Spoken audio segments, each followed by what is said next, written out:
In the previous video, we saw how to download Postgres locally. What I didn't mention was how to download a graphical client, like an IDE, a development environment for Postgres.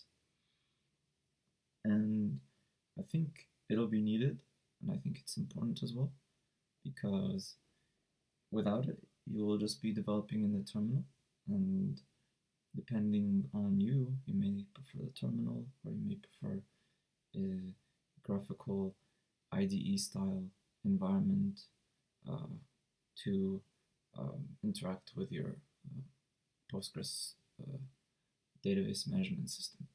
So that's what we'll be doing in this video. So let's begin by just going to your browser, and then you just search for pgAdmin.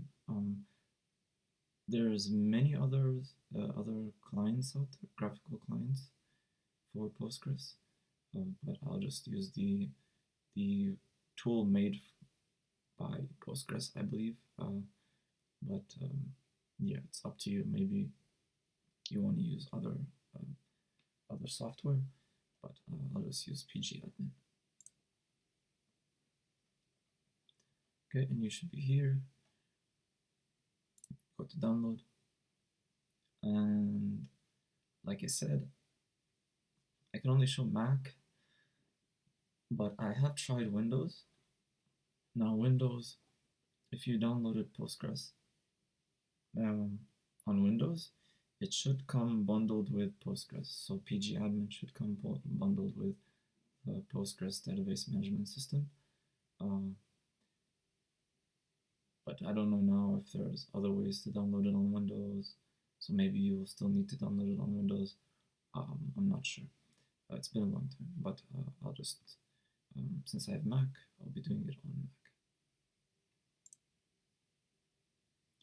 Mac. Okay, now I guess let's use the latest version.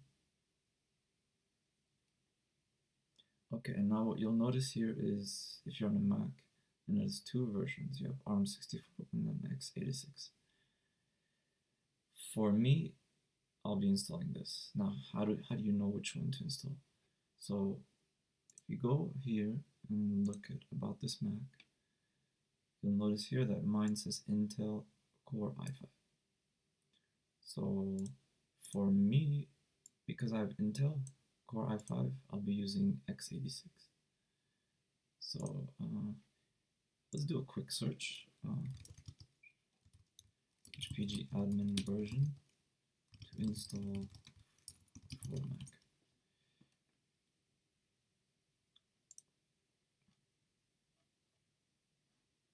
Let's do this. 64 or x86. So yes. So ARM64 for Apple Silicon Macs, or if you have Intel Macs, you use x86. So I have x86, therefore I have Intel, therefore I'll use x86. Click on it, and just wait for it to download over here. It may take some time to download.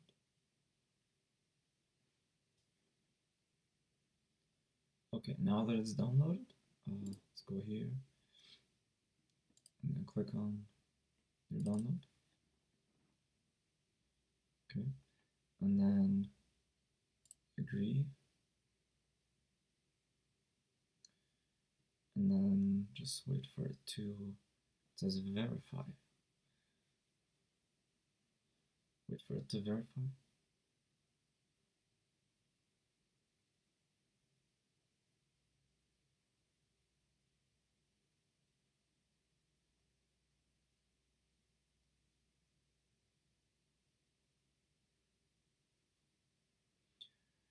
Okay, now you just simply want to click and drag to your applications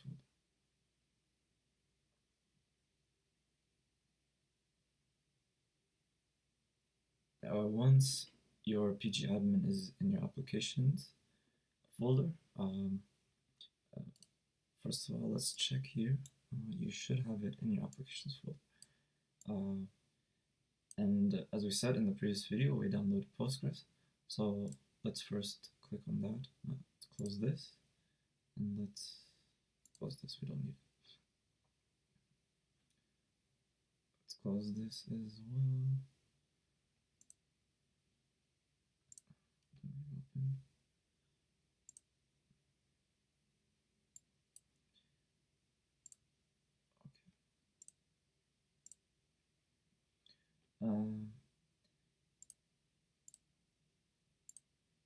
And then this should be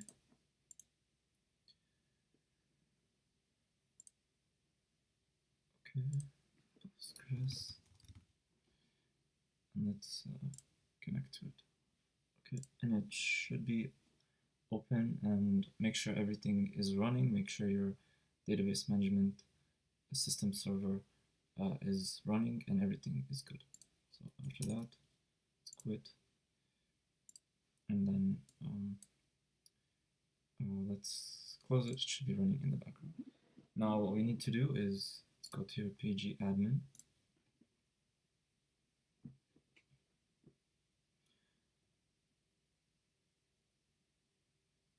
Now, as we said, a pgAdmin is your kind of like the IDE, the development, and what you want to do here is you want to just open is your development environment for your database management system.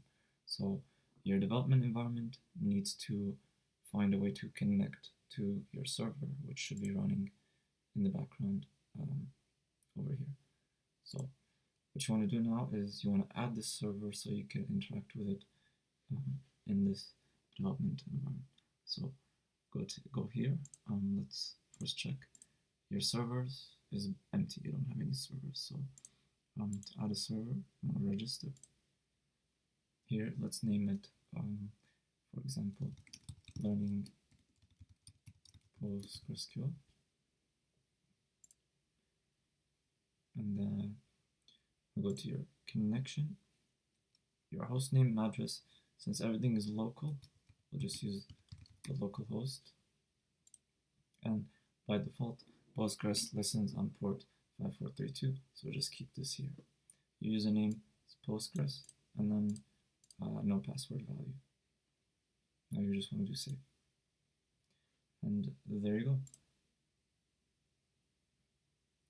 This is your server here. Databases, this is the default setup. So let's go, for example, here. We'll do query tool. And by the way, if you want a dark mode, let's see here, pgAdmin, go to preferences. And then you want to go miscellaneous, click on user interface. And this is where you change the theme. So if you want light,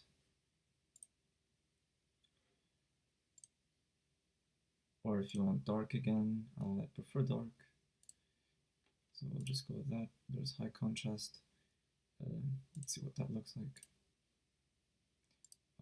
This doesn't look that bad as well. I actually like it. Or something easier, darker, a dark mode that is easy on the eye. We'll just go back to dark.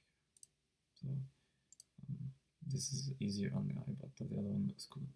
So now let's check if it works. Just issue this command, select now, you just get the date back, and then we'll go over here, easy script, and this is what you get. So as you can see, it's visually a much better option than just using the terminal. So for example, let's use the terminal, connect, do the same thing here. This is just a way to check if everything is working. So the terminal, side by side, this is what you get in pgAdmin, this is what you get in the terminal. So the data is the same, but this, if you prefer the visually better option, maybe it's better for you to use pgAdmin throughout the tutorial. I don't know what I'll be using. I may use a mixture of both, but that shouldn't be an issue. So, but yeah, we got pgAdmin set up. We should be good to go locally.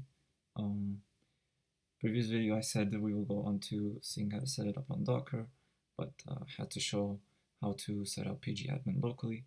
Next, I think hopefully we'll get to Docker,